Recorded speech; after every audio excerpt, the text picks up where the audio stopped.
Kwa jina la Baba na la Mwana na Roho Mtakatifu, amina. Amani ya Bwana iwe nanyi. Tunamshukuru Mwenyezi Mungu kwa siku nyingine tena.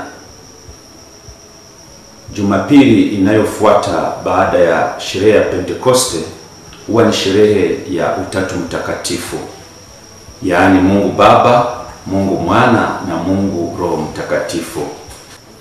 Somo la kitabu cha Kutoka sura ya 34 aya ya 4b hadi ya 6, ya 8 hadi ya 9. Musa aliinuka na mapema asubuhi, naye akakwea katika mlima wa Sinai kama Bwana alivyomwamuru, akazichukua hizo mbao mbili za mawe mkononi mwake.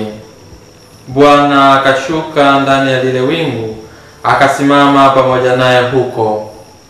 Akalitangaza jina la Bwana. Bwana akapita mbele yake, akatangaza, Bwana, Bwana, Mungu mwingi wa huruma, mwenye fadhili, si mwepesi wa hasira, mwingi wa rehema na kweli. Musa akafanya haraka, akainamisha kichwa chake hata nchi, akasujudu akisema, ikiwa sasa nimepata neema mbele zako Bwana, na kuomba Bwana uende kati yetu, maana ni watu wenye shingo ngumu. Ukasamehe uovu wetu na dhambi yetu, ukatutwae tuwe urithi wako. Neno la Bwana. Wimbo wa katikati, kiitikio: wastahili kusifiwa na kutukuzwa milele. Umehimidiwa e Bwana Mungu wa baba zetu, wastahili kusifiwa na kutukuzwa milele. Limehimidiwa jina lako takatifu tukufu, wastahili kusifiwa na kutukuzwa milele. Umehimidiwa katika hekalu la fahari yako takatifu, wastahili kusifiwa na kutukuzwa milele. Umehimidiwa juu ya kiti cha ufalme wako, wastahili kusifiwa na kutukuzwa milele. Somo la waraka wa pili wa Mtume Paulo kwa Wakorinto, sura ya 13 aya ya 11 hadi ya 14. Hatimaye ndugu, kwaherini, mtimilike, mfarijike, nieni mamoja, mkae katika amani. Na Mungu wa upendo na amani atakuwa pamoja nanyi. Salimianeni kwa busu takatifu. Watakatifu wote wawasalimu. Neema ya Bwana Yesu Kristo na pendo la Mungu na ushirika wa Roho Mtakatifu ukae nanyi nyote. Neno la Bwana.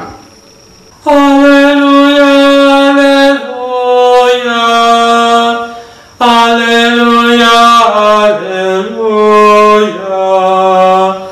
Atukuzwe Baba na Mwana na Roho Mtakatifu.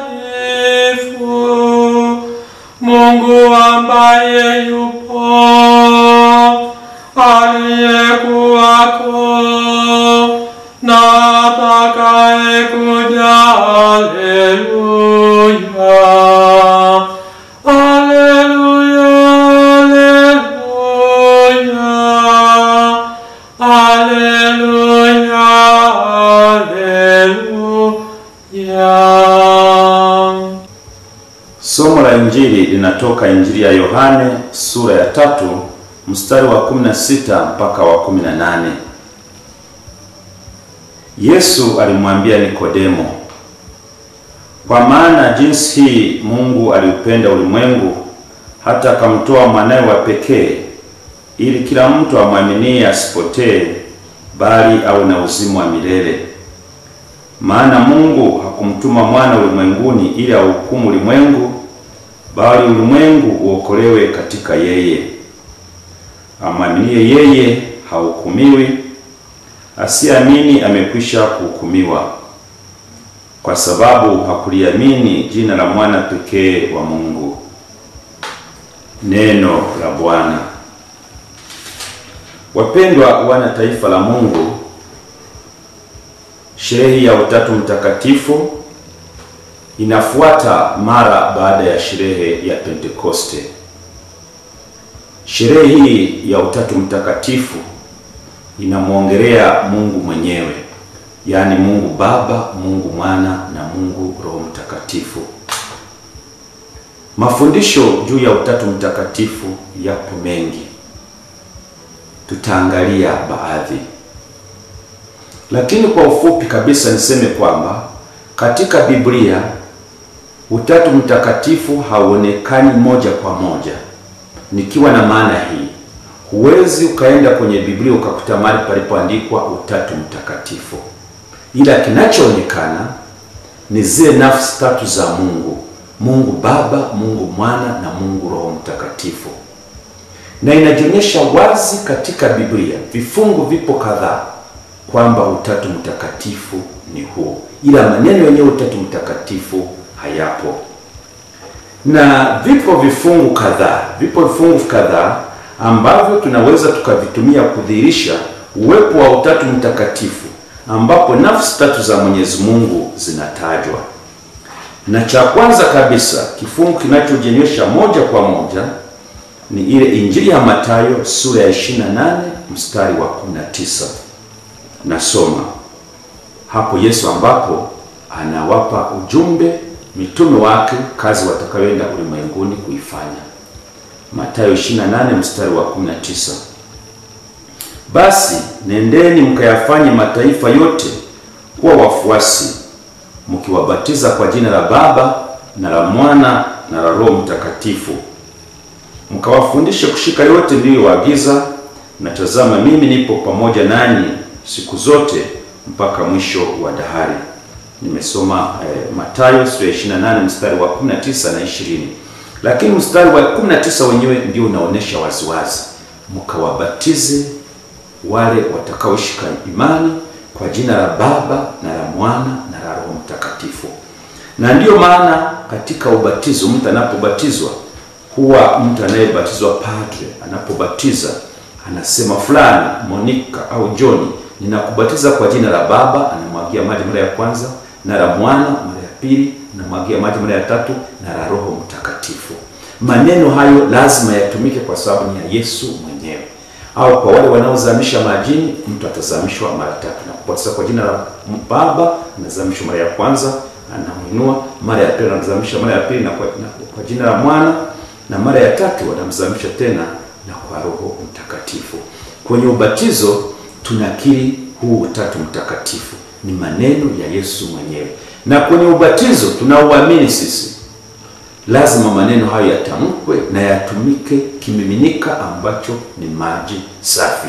Kwa unaona moja kwa moja Utatu Mtakatifu unaonekana, ila haijatajwa kwamba Utatu Mtakatifu neno hilo, ila nafsi tatu za Mungu, Mungu mmoja, nafsi tatu, Mungu Baba, Mungu Mwana, Roho Mtakatifu, vinaonekana waziwazi.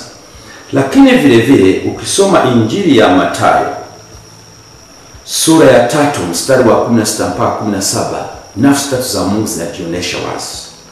Mfano, nasoma Injili ya Mathayo sura ya 3 mstari wa 16 mpaka 17, imeandikwa hivi: baada ya kubatizwa Yesu akatoka mara majini, na tazama mbingu zikamfungukia. Akamwona Roho wa Mungu akimshukia kwa mfano wa njiwa. Tazama pale pale sauti ikatokea mbinguni ikasema, huyu ni mwanangu mpendwa anipendezaye. Kwa moja hapa unaona kwamba baada ya Yesu kutoka majini, mbingu zikafunguka. Yesu ni nafsi ya pili ya Mungu. Akamwona Roho wa Mungu nafsi ya tatu ya Mungu. Alafu anasema na sauti ikatoka, huyu ni mwanangu mpendwa nipendezwaye naye, nafsi ya kwanza ya Mungu. Kwa unaona nafsi tatu za Mungu zinajitokeza waziwazi. Lakini vile vile ukisoma Injili ya Yohane sura ya 14 mstari wa 16 mpaka 17 utaona kitu hicho ambacho kinataja hizo nafsi za Mungu. Yohana 14 mstari wa 16 mpaka 17, Yesu anasema hivi: nami nitamuomba Baba, naye atawapelekea mtetezi mwingine, ili awepo kwenu hata milele, ndiyo Roho wa ukweli, ambaye ulimwengu hawezi kumpokea kwa sababu haumwoni wala hamtambui, bali ninyi mnamtambua, kwa maana anakaa kwenu na atakuwa ndani yenu. Unaona, nami ni Yesu alikuwa anaongea nafsi ya pili ya Mungu. Nitamuomba Baba, nafsi ya kwanza ya Mungu, awapelekee mtetezi mwingine, yani Roho Mtakatifu, ili awepo kwenu hata milele. Na anamtaja mtetezi, nafsi ya tatu ya Mungu, ndiyo Roho wa ukweli. Lakini katika somo la pili ambalo tumelisikia, ambayo ni waraka wa pili wa Mtume Paulo kwa Wakorinto, na penyewe unaona vizuri kabisa somo hilo la pili tulilosikia muda mchache uliopita. Nitasoma hasa ule mstari wa 14 wa Korinto wa pili sura ya 13 mstari wa 14. Anamalizia Mtume Paulo salamu kwa Wakorinto, anasema hivi: neema ya Bwana wetu Yesu Kristo na pendo la Mungu na ushirika wa Roho Mtakatifu ukae nanyi nyote. Neema ya Bwana wetu Yesu Kristo, nafsi ya pili ya Mungu, na pendo la Mungu, nafsi ya kwanza ya Mungu, na ushirika wa Roho Mtakatifu, nafsi ya tatu ya Mungu, ya vyote hivyo vikae ndani yetu. Na hii ndio salamu wakati wa mwanzo wa misa mapadre mara kadhaa wanaitumia. Tunapoanza ishara ya msalaba tunaweza tukasema, tunapoanza misa kwa jina la Baba na la Mwana na Roho Mtakatifu, amina. Yenyewe sasa tunakiri Utatu Mtakatifu, au kwenye sala zetu tunazoanza. Lakini pale Bwana katika misa hiyo pale anaweza kusema Bwana awe nani, au neema ya Bwana wetu Yesu Kristo na upendo wa Mungu Baba na ushirika wa Roho Mtakatifu viwe nanyi nyote. Hayo maneno, salamu ya kwanza kabisa pale anayewaamkia wa Kristo waamini, inatoka kabisa hapa kwenye huu waraka wa Mtume Paulo kwa Korinto sura ya pili mstari wa 13 mpaka wa 14. Hii ni kwenye Agano Jipya. Kwenye Agano la Kale tuseme kwamba hautaona moja kwa moja kwamba mwana au Yesu huwezi ukaiona, kwa sababu Mungu alikuwa anajifunua mwenyewe kwa hatua kwa hatua. Lakini zipo alama au viashiria vinavyoonesha Utatu Mtakatifu. Na unaweza kuona kwa mfano kitabu cha Mwanzo sura ya kwanza mstari wa kwanza mpaka wa pili, utaona kabisa mfano. Kitabu cha Mwanzo sura ya kwanza mstari wa kwanza na wa pili. Hapo mwanzo Mungu aliziumba mbingu na nchi. Mungu ametajwa moja kwa moja. Unaona? Nchi ilikuwa haikutengenezwa tena, utupu, giza ilikuwa imefunika vilindi, na roho ya Mungu ilikuwa ikielea juu ya maji. Roho ya Mungu ilikuwa ikielea juu ya Mungu. Kwa unaona anatajwa Mungu na roho ya Mungu. Lakini hivi ni viashiria, kwa sababu Mungu anajifunua taratibu, tofauti na Agano Jipya ambapo naona ni moja kwa moja nafsi tatu zinatajwa. Lakini unaweza ukasoma Isaya sura ya 9 mstari wa 6, na yenyewe inaashiria Mungu anatajwa pale. Lakini ni viashiria kwa sababu Mungu anaendelea kujifunua kwa baadaye. Sasa hivyo ni baadhi ya vifungu vya Biblia. Lakini ukiangalia somo la kwanza tulilosikia muda mfupi uliopita, ambalo ni Agano la Kale, unaona viashiria vya Utatu Mtakatifu. Kwa mfano kuna mahali panaposema hivi: Bwana akashuka ndani ya lile wingu, akasimama pamoja naye huko, yani Musa, akalitangaza jina la Bwana. Unaona, Bwana akashuka ndani ya lile wingu. Bwana mwenyewe unaona anaonekana Bwana, lakini huyu Bwana kadri ya maandiko na kadri ya mababu wa kanisa, Bwana huyu sio Mungu moja kwa moja. Na unajua kwamba Bwana, au tukijigenisha kwa lugha ya Kiingereza, ndiyo Lord, na Lord au Bwana ilikuwa ni moja ya vyeo vya Yesu katika Agano Jipya. Kwa unaona kiashiria cha nafsi ya pili ya Mungu. Lakini ndani ya lile wingu katika maandiko matakatifu linaashiria uwepo wa Mungu, lakini Mungu hasa Roho. Kwa unaona ni kiashiria cha Roho Mtakatifu. Kwa unaona kwenye masomo yamechagua vizuri kabisa, yanatupeleka kwenye Utatu Mtakatifu. Na somo la pili sasa tulilosikia, ambalo barua ya Mtume Paulo kwa Korinto, barua ya pili sura ya 13 mstari wa 11 mpaka wa 14, hiyo imeelezwa vizuri. Ndio nimeeleza ile salamu ya Paulo inayosema kwamba neema ya Bwana wetu Yesu Kristo na pendo la Mungu na ushirika wa Roho Mtakatifu ukae nanyi nyote. Utatu Mtakatifu unatangazwa. Na tukija kwenye Injili tuliyoisikia muda mfupi uliopita, kutoka Injili ya Yohane sura ya 3 mstari wa 16 mpaka wa 18, hayo ni mazungumzo kati ya Yesu na Nikodemu, Na unajua kwamba vizuri sana kwamba Nikodemu alikuja usiku akakutana na Yesu, ambaye Nikodemu alikuwa ni afisa Myahudi. Na hiyo utaisoma vizuri hasa ukianzia Yohana sura ya 3 mstari wa 1 mpaka wa 21, utaona mazungumzo yao marefu sana. Na huyu Nikodemu anamuuliza Yesu kuhusu masharti ya kuingia mbinguni. Nikodemu anamzungumzia Yesu akiwa peke yake, lakini hata hivyo mkutano huo ulionekana kama haukuwa wao wawili peke yao. Mjadala huo ulikuwa kati ya afisa aliyewakilisha wa Yudea na jumuiya ya kwanza ya Wakristo. Na kati ya vitu vilivyoongelea hapa, unaona ni maneno yanayohusia Utatu Mtakatifu kabisa. Utaona moja kwa moja. Anasema Yesu alimwambia Nikodemu, kwa maana jinsi Mungu aliupenda ulimwengu, Mungu Baba aliupenda ulimwengu, nafsi ya kwanza ya Mungu, hata akamtoa mwanae wa pekee, nafsi ya pili ya Mungu, Bwana wetu Yesu Kristo, ila kila mtu amwaminie asipotee, bali awe na uzima wa milele. Unaona sasa nafsi tatu za Mungu zinatajwa mara moja. Kwa ndugu zangu, masomo haya yanayoletwa kwetu ni kutaka kutuimarisha, kutueleza maana ya Utatu Mtakatifu, lakini tuendelee kuwa na imani katika huo Utatu Mtakatifu, kuishi katika maisha yetu ya kila siku. Sasa kwa kumalizia tafakari yetu hii, tunajifunza nini kutokana na Utatu Mtakatifu? Labda vitu vitatu kwa siku ya leo. La kwanza, umoja. Nafsi hizi tatu za Mungu ziko katika umoja, ni kitu kimoja. Mungu Baba, Mungu Mwana, Mungu Roho Mtakatifu. Sio miungu mitatu, hapana, ni kitu kimoja. Yaani nafsi hizi tatu zipo katika umoja. Umoja kwetu kama Wakristo ambao tumebatizwa kwa jina la Yesu huyu, kwa jina la Mungu huyu, inabidi tutafsiri umoja katika maisha yetu ya kila siku. Mimi na wewe, wewe na mwingine, tuwe kitu kimoja. Na hii itadhihirisha kwamba kweli tu wamoja na tu wafuasi wazuri wa Bwana wetu Yesu Kristo. Na si wamoja tu katika dini peke yake, hata na ndugu zetu wengine wanaoamini dini nyingine, hata wale wasioamini, kwa sababu ni binadamu kama sisi. Lakini la pili ni upendo. Tunafundishwa katika mafundisho ya Utatu Mtakatifu kwamba Mungu alikuwepo tangu mwanzo, hata Mungu Mwana na Mungu Roho Mtakatifu.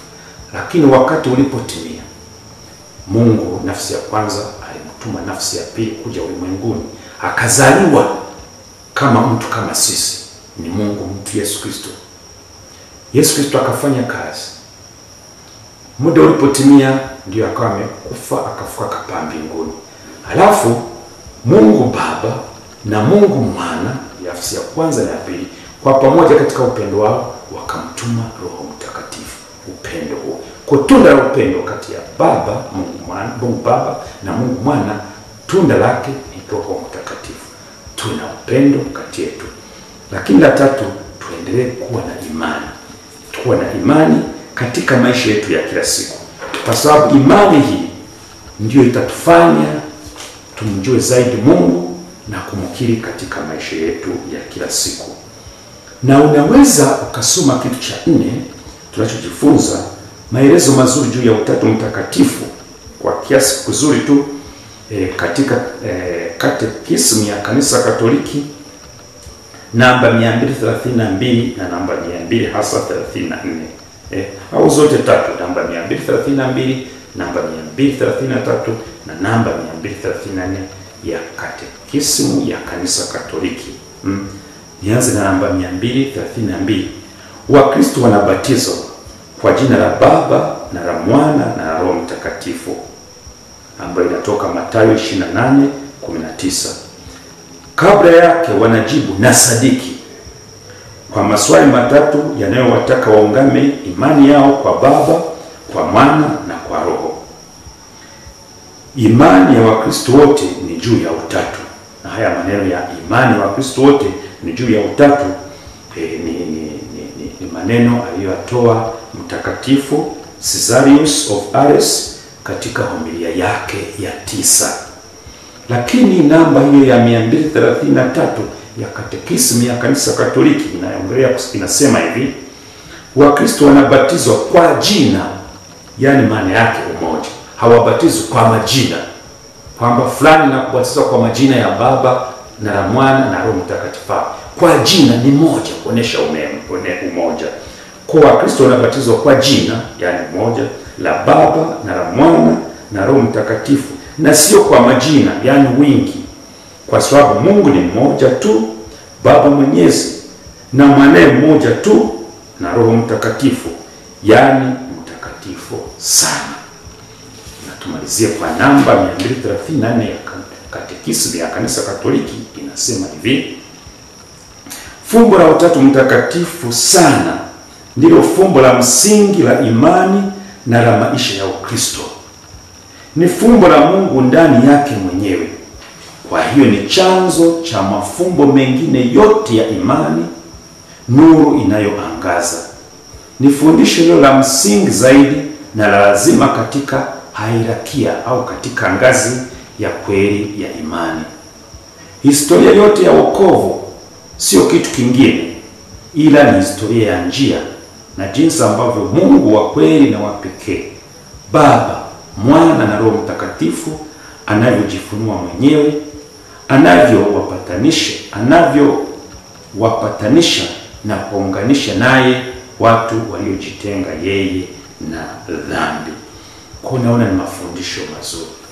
Fumbo hili la pekee na la juu kabisa, kwa sababu ukitikisa hapo tayari umetikisa imani yetu kabisa. Maana yake umemtikisa Mungu Baba, Mungu Mwana na Mungu Roho Mtakatifu. Tuyaelewe haya, tuendelee kuyaishi katika maisha yetu ya kila siku. Nikutakie neema na baraka kabisa unaposherehekea sikukuu, sherehe kubwa ya Utatu Mtakatifu. Mungu akubariki na hasa kazi zako zote zilizo njema. Akubariki Mungu Baba Mwenyezi, Baba, Mwana na Roho Mtakatifu. Amen. Tumsifu Yesu Kristo.